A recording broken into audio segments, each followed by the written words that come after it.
With Bob Spud McCullough here, the 2019 inductee into the Montana Football Hall of Fame, Helena High School, University of Colorado, and then the Broncos back when they were in the AFL days. That's correct.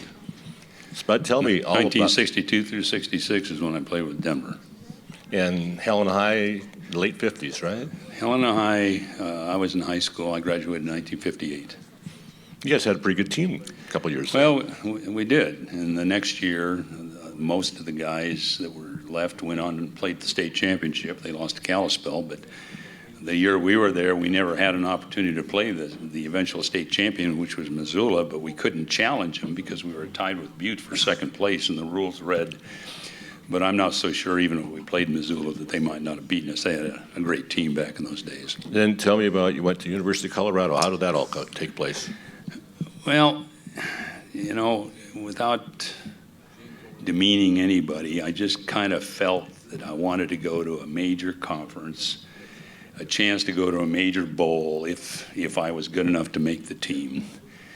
I went and saw a few colleges because back in those days you could take as many trips as you could take. I only went to two places, Washington State, flew me over to Spokane. But when I went down to Boulder, Colorado, I just immediately said, this is the place. And then I turned down a number of trips after that because I was just wasting their money. I knew where I was going to go. And Colorado in those days was in the Big 8 champion, you know, and Oklahoma had the all-time winning record, 47 or 48 straight games.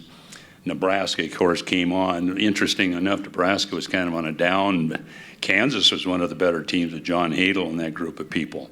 Missouri was always difficult. So I wanted to play, I guess, at a level that I felt was the national, sure, taking nothing away from any other conference.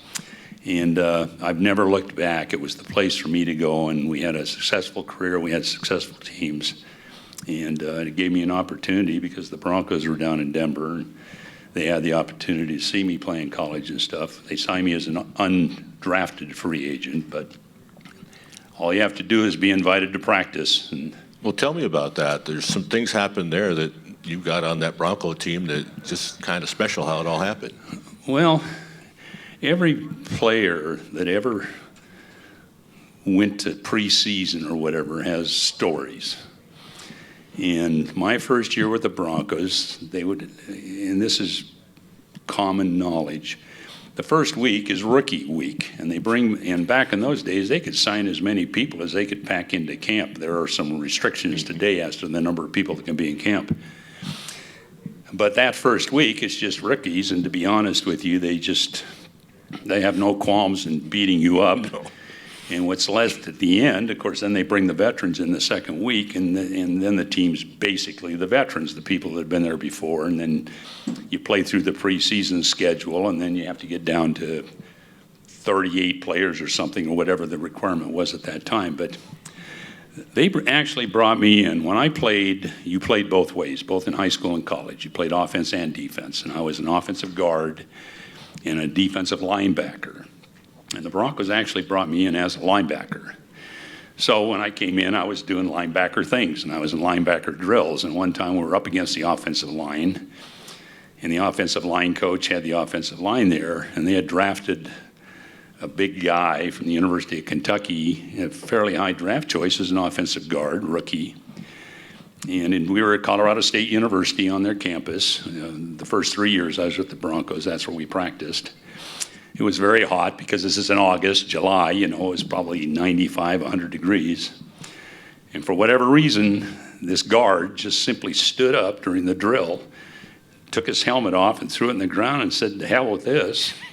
And he walked off the field. Nobody ever saw him again. He went back to the dorm, put his clothes on, got in his car, and drove back to Kentucky, I guess. But in any event, the offensive line coach was a guy by the name of Jungle Jim Martin, who was very famous at the Detroit Lions back in the old days. He was a kicker, but he was built like a defensive tackle.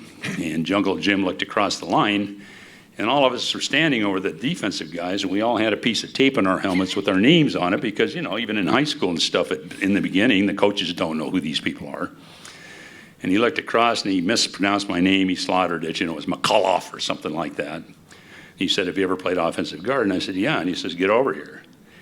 I can assure you, just from what I know about my quality of what I could offer and stuff that if I hadn't moved to offensive guard at that point in time, I probably would have been a reasonably decent linebacker, but I would have never made the team. So if that little quirk of fate hadn't occurred, I wouldn't have played for 5 years, I'm sure of it. So from that, we're going to the Helena Sports Hall of Fame, and now about this one. Tell me what all that means to you to be honored like this. Well, you know, looking back in 1957, 58, my last years in high school, I also had a paper out in the morning. I delivered the Great Falls Tribune, which is a morning paper in Helena. And I just remember many times trudging through the snow, 30 below zero. And I always dreamed about being a good high school football player, making the team, getting the all-state accolades and stuff like that. As it turned out, the high school years were good enough that I knew I was going to go to college, but never once in my mind did I ever think about playing professional football because I was basically too small. And as it was, even when I went to the Broncos to begin with, I was an undersized guard. I played my first year, I'm 6'2". I played my first year at about 230 pounds.